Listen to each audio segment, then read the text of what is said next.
Bonjour à tous, j'espère que vous allez bien. Je vous retrouve dans cette vidéo pour vous parler d'un sujet qui me taraude en ce moment et qui est en lien avec mes publications sur YouTube, ou plutôt mes non-publications.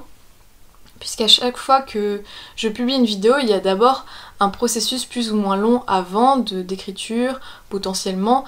de tournage, de montage, puis de mise en ligne. Et durant ce long processus, j'ai le temps de réfléchir et de me poser la question, est-ce que cette vidéo a vraiment un intérêt pour moi et pour ma communauté ? Ce qui fait qu'il y a un certain nombre de vidéos qui passent à la trappe durant ce processus, et parfois pour le meilleur, parfois je trouve cela dommage car j'identifie des facteurs qui reviennent, dont le facteur que je vais détailler dans cette vidéo que j'appellerai l'état d'esprit universitaire.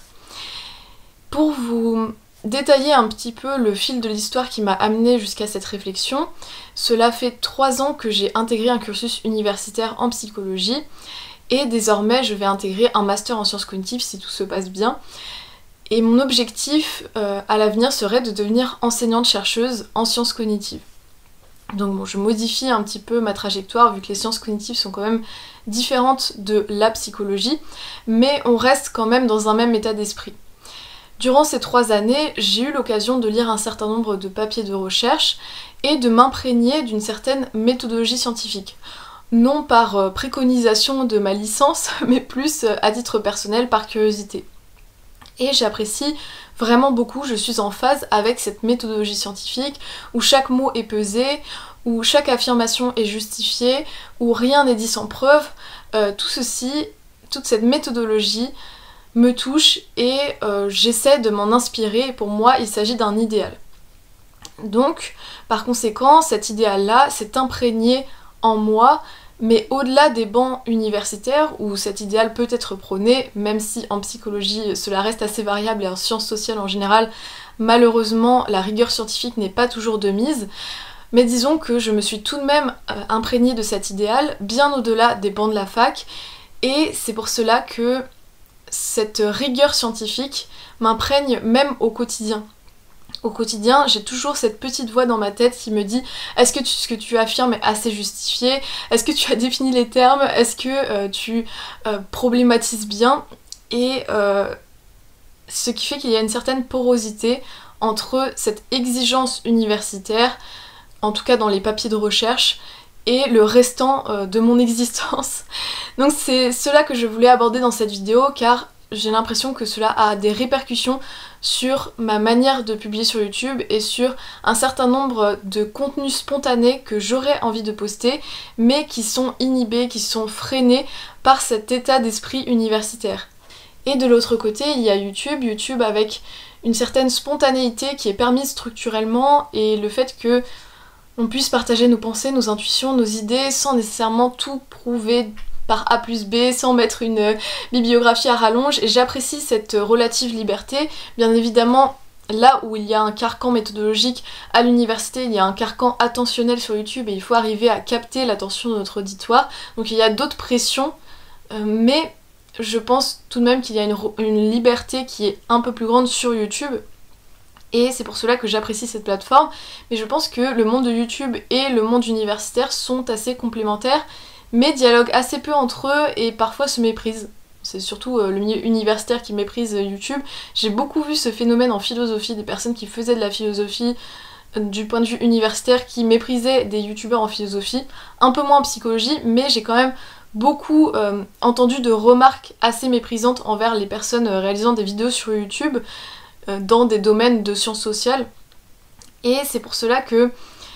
je trouve cela dommage, parce que pour moi il s'agit de mondes totalement différents. Là où à l'université je peux être frustrée parce que je ne peux pas partager toutes mes théories et intuitions si je ne me base pas sur d'autres auteurs, si je ne prouve pas par A plus B que ces intuitions sont justes, et tant qu'elles sont un petit peu fragiles, je ne peux pas les partager, ce qui est peut-être compréhensible, même si tout part d'une intuition en principe, et qu'après on enfonce, on creuse, mais il faut bien ouvrir la porte à l'aide de l'intuition avant d'aller creuser derrière. Donc bon, je trouve ça un peu dommage que l'on ne pousse pas à la création d'intuition, mais d'un autre côté, je comprends que la rigueur scientifique nous pousse à ne pas balancer des théories à la va-vite, et d'essayer plutôt de creuser ce qui a déjà été un petit peu étayé plutôt que de partager plein de théories foisonnantes. Donc je comprends la logique derrière tout de même, mais c'est pour cela que j'ai besoin d'un espace où juste je partage ce qui me passe par la tête, et je pense que c'est important même pour l'avancée des disciplines en question. Bon, je ne pense pas que la philosophie, la psychologie va être révolutionnée par des youtubeurs qui partagent des théories, mais disons que rien que pour un petit peu de mouvement dans ces matières-là, et le fait qu'elles ne soient pas en inertie dans le monde très fermé des chercheurs, et que cela se partage, que cela discute un petit peu dans le monde des gens lambda tout simplement, eh bien je trouve cela important que l'on puisse partager des hypothèses, des théories sur YouTube, tout en précisant qu'il s'agit d'hypothèses et de théories. Et là réside mon point de tension, car à la fois sur YouTube, j'ai ce souhait de partager mes théories, intuitions, etc. sans me poser beaucoup de questions, et tout en les prenant comme telles. Bien évidemment, il faut que je précise que ces théories ne sont que des théories et qu'il ne s'agit pas de vulgarisation ou de partage scientifique. Mais d'un autre côté, je sais que cela peut me porter préjudice à l'avenir, puisque comme il s'agit de théories, hypothèses, etc. en lien avec mon domaine de prédilection, c'est-à-dire la psychologie, parce que la psychologie est vraiment en lien avec tellement d'affirmations que l'on peut faire, ou tellement de sujets que bon, c'est un peu difficile de s'en éloigner dès qu'on parle de nos réflexions quotidiennes, eh bien j'ai l'impression que la plupart des idées que j'ai sont ce que l'on pourrait appeler de la psychologie de comptoir. Et ce n'est pas grave en soi de faire de la psychologie de comptoir, mais le problème c'est que si je souhaite un jour devenir enseignante-chercheuse en sciences cognitives, ce qui englobe une partie de la psychologie, eh bien je pense que cela peut me porter préjudice d'avoir posté plein de vidéos YouTube de psychologie de comptoir. Et de manière plus générale, je pense aussi à toutes ces personnes qui ont des titres en sciences sociales, qui sont psychologues, chercheurs, etc., qui sont sur les réseaux sociaux, ou plutôt beaucoup à la télé ou dans les médias, et qui partagent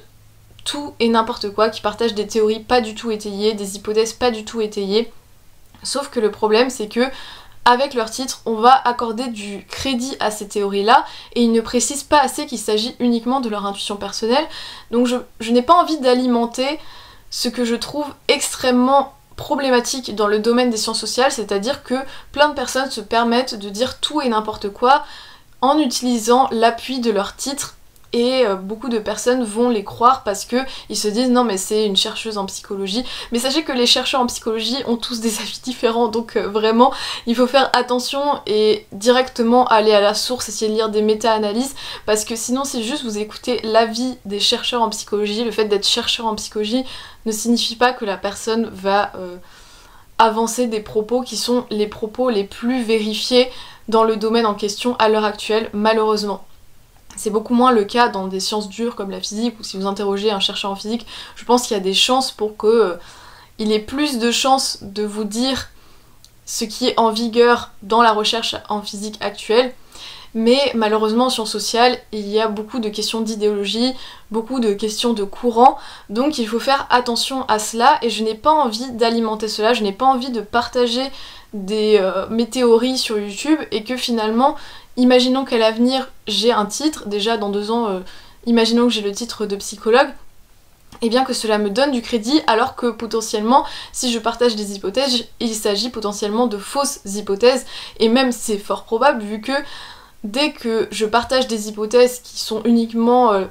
le fruit de mon quotidien et de mes observations quotidiennes, elles seront soit très simplistes, soit potentiellement fausses. Et je connais ce risque et je les partage quand même parce que je trouve cela intéressant. Mais je ne sais pas si tout le monde a conscience du fait que vraiment la plupart des informations, hypothèses et théories partagées en sciences sociales sont fausses, et qu'il faut être extrêmement vigilant vis-à-vis de cela. Au-delà du point que j'ai cité précédemment, j'ai peur que cela atteigne ma crédibilité universitaire, tout simplement parce que je pense que ce serait plus simple pour moi de parler limite de physique quantique ou de sport que de psychologie, tout simplement parce qu'il ne s'agit pas de mon futur gagne-pain, donc si je dis des bêtises, ce n'est pas grave pour ma future carrière universitaire. Alors que en psychologie, le problème c'est que c'est très tentant de faire de la psychologie de comptoir, et je pense que c'est en partie nécessaire, mais d'un autre côté, dès que l'on fait de la psychologie de comptoir, il y a tellement de chances pour que ce que l'on dise soit simpliste ou faux que cela peut rapidement nous décrédibiliser. Et j'ai peur de cela, j'ai peur d'être décrédibilisée parce que juste je partage mes idées sur YouTube. Je ne vois pas vraiment de chercheurs qui partagent leurs réflexions sur YouTube. Bon, c'est peut-être une question de fossé générationnel et peut-être que dans ma génération il y en aura plus, mais tout de même je pense à cet antagonisme entre ma vision du chercheur et le fait de poster des réflexions sur YouTube. J'ai l'impression que cela ne va pas ensemble, donc peut-être que plusieurs personnes vont créer un nouveau genre, dont moi. Mais pour l'instant, cela crée un certain malaise en moi parce que j'ai l'impression que cela va potentiellement me porter préjudice par la suite. Bon, ce n'est pas pour autant que je vais arrêter d'en faire car je pense que tant que je précise qu'il s'agit d'intuition, cela ne pose pas de problème. Mais d'un autre côté, au niveau de la crédibilité, cela va forcément diminuer un petit peu ma crédibilité. Et je pense que tout ceci peut expliquer en partie le virage qu'a pris ma chaîne dernièrement, un virage plus poétique. Bon, j'apprécie beaucoup la poésie, mais je pense qu'il y a aussi une explication sous-jacente qui est que j'ai une impression illusoire que la poésie peut me protéger de l'œil tranchant logique et que lorsque je partage des idées à travers une manière plus poétique de faire, une prose plus poétique, eh bien j'arrive à toucher directement par les sentiments, par les ressentis, ce qui me permettrait de court-circuiter cet œil tranchant logique. Et je pense que c'est totalement illusoire et qu'il est toujours possible aussi de critiquer lorsque l'on passe par la poésie, mais disons que le vecteur n'est pas le même et que donc il n'y a pas réfutation logique à la poésie car par définition la poésie est assez équivoque en général et donc ce qui fait que comme on passe plus par les sentiments, par les ressentis, j'ai l'impression de toucher plus directement les gens. Et c'est pour cela que j'apprécie, en tout cas en ce moment, la poésie. Mais d'un autre côté, je n'ai pas envie que la poésie soit un refuge. J'aimerais faire de la poésie juste parce que j'apprécie la poésie. Et j'ai l'impression que parfois il s'agit d'un refuge parce que je n'arrive pas à dire directement les choses. Parce que je suis presque parano par rapport à la logique et aux failles logiques. Et lorsque l'on lit beaucoup de publications scientifiques, que l'on lit certaines publications scientifiques qui nous paraissent presque indiscutable, vraiment imparable d'un point de vue logique et qu'après on observe une réponse à cette publication qui démonte point par point toutes les failles logiques, eh bien on se dit mais tout ce que je dis ne sera jamais assez prouvé, jamais assez logique et je pense qu'il faut que j'arrive à dépasser cette phase de me dire mais c'est fou, même des pensées, même des idées, même des affirmations qui me semblent extrêmement bien étayées peuvent être démontées. Et j'applique ça à mon quotidien et j'ai l'impression que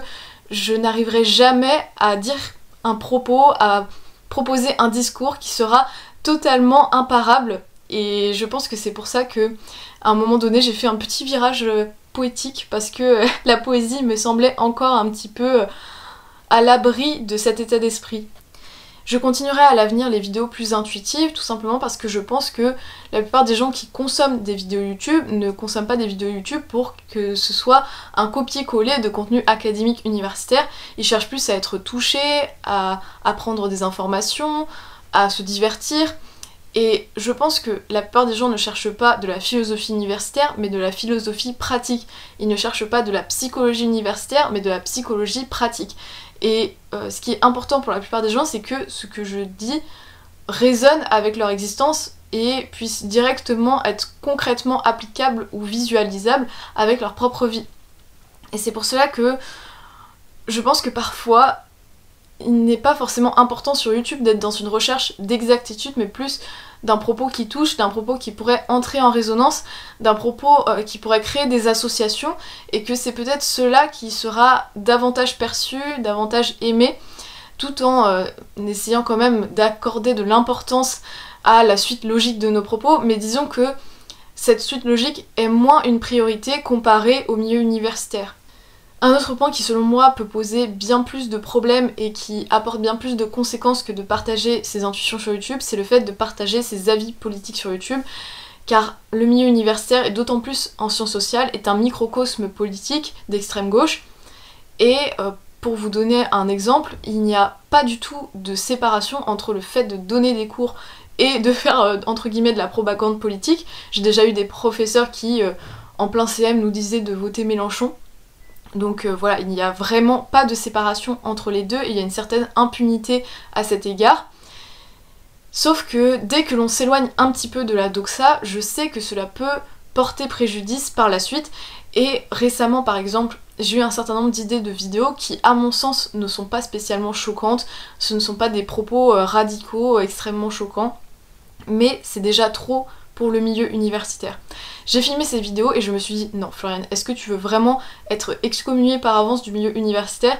ou diminuer tes chances de devenir enseignante-chercheuse? La réponse est non, donc je préfère ne pas poster ces vidéos, ce qui est bien dommage, mais je sais très bien ce qui peut arriver parce que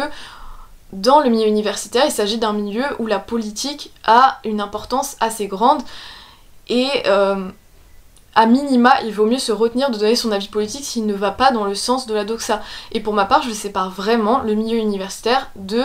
mes avis politiques. À l'université, j'y vais pour étudier. Je peux me faire des amis, il s'agit d'un élément contingent agréable, mais même à mes amis universitaires, je ne vais pas leur parler de politique. Je garde mon avis politique pour moi, pour mes proches, mais je ne souhaite vraiment pas mélanger mes avis politiques et l'université, sachant que cela peut me porter préjudice par la suite et que je préfère être stratège maintenant, ne pas donner le bâton pour me faire battre, ne pas donner des éléments qui peuvent être retournés contre moi plus tard, sachant que le fait de devenir enseignant-chercheur, c'est un milieu assez concurrentiel et qu'il y a quand même du copinage, il y a quand même le fait d'être en adéquation d'un point de vue doctrinal. Donc il s'agit d'éléments qui, mine de rien, entrent en compte dans ma future carrière, ce qui fait que cela m'apporterait trop peu de poster des vidéos sur la politique et je pourrais avoir trop de choses à perdre, je pourrais littéralement ne pas arriver à mon objectif de devenir enseignante-chercheuse, je pense, si je donne mes avis politiques de manière trop marquée sur les réseaux sociaux, et c'est ce qui d'ailleurs est arrivé à La Cartouche, le youtubeur, je vous mettrai dans le petit i sa vidéo, il a eu certaines pressions internes parce qu'il partageait ses idées politiques sur internet et que ses idées politiques n'allaient pas dans le sens de son université. Donc il a fait le choix finalement de se concentrer essentiellement sur YouTube, mais personnellement je souhaite vraiment intégrer le milieu universitaire et j'espère que tout ce que je peux dire ne me portera pas préjudice, donc je fais attention dès maintenant et c'est bien dommage, mais je pense que c'est le meilleur choix que je puisse faire à l'heure actuelle, c'est le choix le plus sage que je puisse faire à l'heure actuelle, tout simplement parce que il s'agit d'un milieu qui ne pardonne pas d'un point de vue politique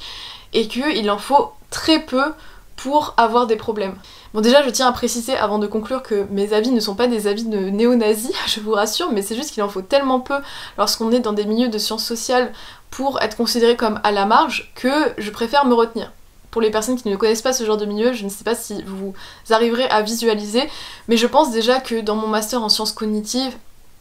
ce phénomène sera moins marqué car il s'agit davantage de sciences dures, donc dans les sciences dures, ce phénomène est moins marqué. Bref, je vais conclure cette vidéo, j'espère que cette vidéo vous aura plu, n'hésitez pas à me partager dans les commentaires votre perception vis-à-vis de cela, peut-être que